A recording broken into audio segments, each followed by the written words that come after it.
What's up guys, it's your boy Coded99 again and welcome back to my channel. If you're new to this channel, what I do is to offer my 10 cents on how we can grow in various aspects of our lives as individuals. And today I'm talking about relationships or marriages. So if you're interested in knowing the common mistakes people make in their relationships or marriages and how to fix them or avoid them, definitely keep watching this video.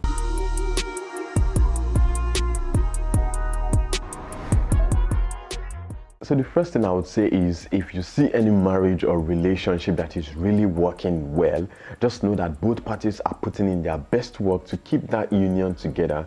It is not an easy task. Most couples learn on the go. What I mean by this is, no matter how prepared you are, how much books you've read, how much counseling you got concerning a relationship or marriage, once you're in it, you find yourself in some situations and you realize that the theories you know are actually difficult to implement in real life. So kudos to you if you're in a relationship or married. The number one mistake I would say is complacency. So people who have been dating or married for a while now, they sort of know a lot about each other, if not everything.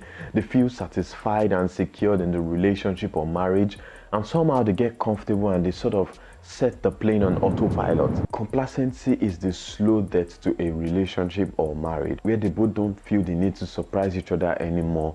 No date nights, no communication, they take each other for granted. They both don't feel the need to impress each other. For example, where the man doesn't feel the need to dress nice and look really nice for his woman, and the woman also doesn't feel the need to wear a makeup and look really gorgeous for a man. At the early stages of complacency, they feel unsatisfied, and if they don't communicate well with their partner, it will slowly lead to resentment. The next stage will be the feeling of boredom and tiredness of the relationship or marriage.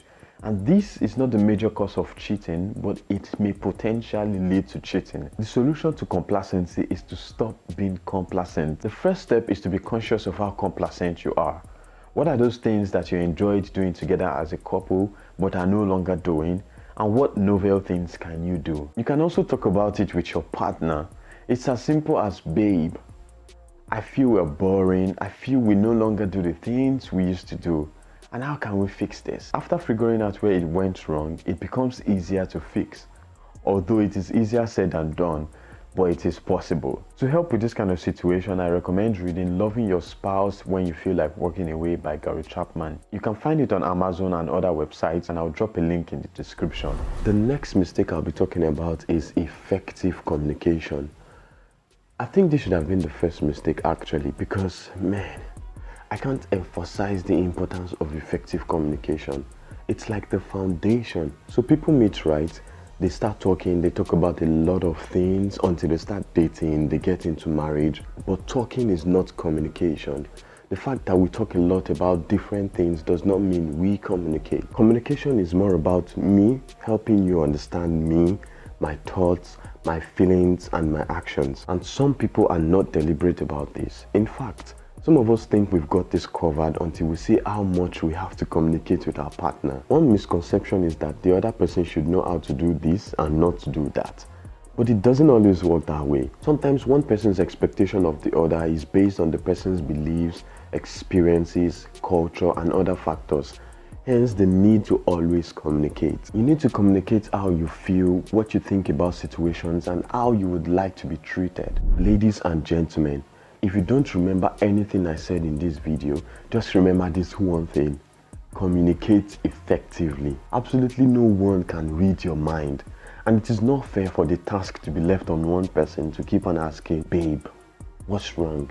Babe, how do you feel? Babe, how can I help you? Because at some point it will get really tiring and stressful, and it could start creating doubts as well. One of the common misconceptions by men is that women like to talk too much because they try so hard to get us to talk. But some of us don't get it. No one likes to talk too much. It's a difficult thing, and we can make it easier for them by communicating. Communication does not have any negative effect on your relationship or marriage. In fact, the more you communicate, the more you understand yourselves, and the more you strengthen your bond. Communicate about what you like and what you don't like. If you and your partner communicate well, it will prevent you from complaining about your partner to everyone else except your partner. And try not to keep secrets from your partner. Talk about your goals, your future, your past, money, your emotions, your values, and everything. One last thing before I move to my next point. Insult is not the same as communication. You're both adults and you don't need to insult each other to pass a message across. For example, "you're stupid" is different from "what you did doesn't make sense to me." These two sentences pass almost the same message, but one is destructive. I think it's a sign of respect from both parties if there are no insults in your arguments. For effective communication, I would recommend reading Things I Wish I Had Known Before We Got Married by Gary Chapman. This book is for singles, those dating, and those who are married. The third mistake I would list is speaking the wrong love language. You must have heard of the 5 love languages, which are words of affirmation, acts of service, receiving gift, physical touch, and quality time. I'm not going to spend too much time on this topic.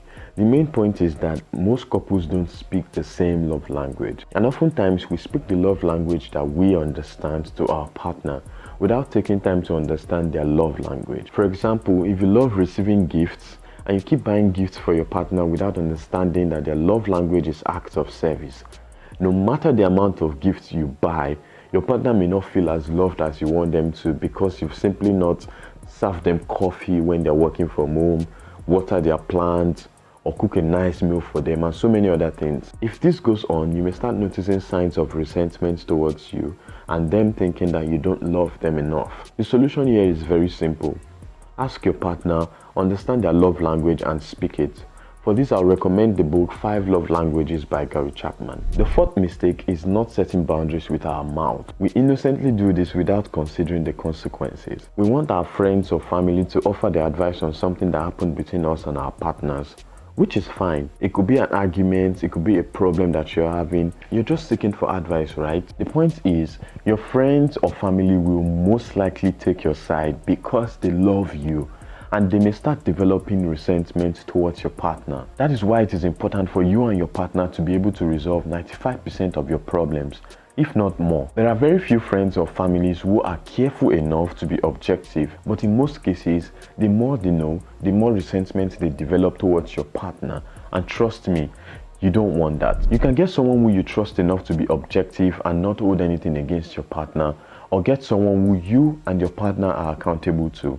Otherwise, work together with your partner to get things sorted out. You may not have it all figured out at first, but you have to give it all you've got first. Another factor to consider is how you present the situation. I think you shouldn't paint your partner as bad, but rather address the situation, and don't try to create resentment where it could have been avoided. Mistake number 5 is expectations. I'd like to clarify that there are realistic expectations and there are unrealistic expectations. Realistic expectations are calls, text, treating your partner with kindness and love, spending time with each other, being affectionate, being respectful and loyal, facing challenges and growing individually or together. These expectations are needed for the union to work as they are foundational expectations, and of course, there is a possibility of being extreme. For example, your partner demanding that you call them for at least 10 times in a day, or you guys should talk for at least 5 hours in a day. For most people, that is going overboard. For relationships, I would say you guys can both agree on how long or how many times you should communicate, because of course, both of you have other things to do. An unrealistic expectation could be the mindset that your relationship or marriage will be free of conflicts. That's not possible, because both of you are two different people who are trying to love and understand each other. Now that is where communication comes in, because if there is effective communication, conflicts can help foster intimacy. Another unrealistic expectation is perfection. Thinking your partner has to be perfect, never fail at anything, never make mistakes, never do wrong, never forget anything, never hurt you, and always doing the right thing. How does that sound? I think that person is not in this world. So you can't expect perfection from your partner because you yourself are not perfect. And don't get it twisted. Perfection is not improvement. I'm of the opinion that your partner should be interested in improvement and growth, but they cannot be perfect. The last unrealistic expectation I'll be addressing is thinking your partner will always want the same thing as you. I mean, one of the reasons you fell in love with this person is because this person is not you. You guys will surely have common interests, but your partner cannot always want what you want. You just have to accept this fact So instead of expecting that your partner will always want what you want, expect to compromise on things that you don't agree on. Compromise will make you guys happier and would help your relationship or marriage last longer. The sixth mistake I would say is being too codependent.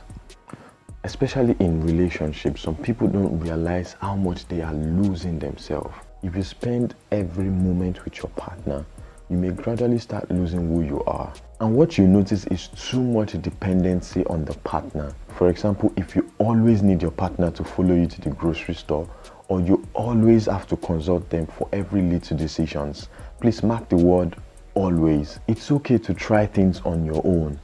Do what you love, your hobbies, spend time with your friends and family. This may seem counterintuitive, but a little independence will make positive changes in your relationships or marriage.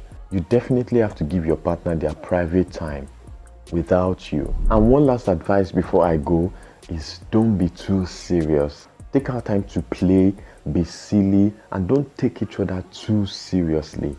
Anyways, that's all from me today, and I hope you learned something. I'd also like to hear your thoughts and your contributions in the comment section, so please leave a comment. If you like this video, please give it a thumbs up and share with your friends. If you're not yet subscribed to this channel, please subscribe and I will appreciate the support.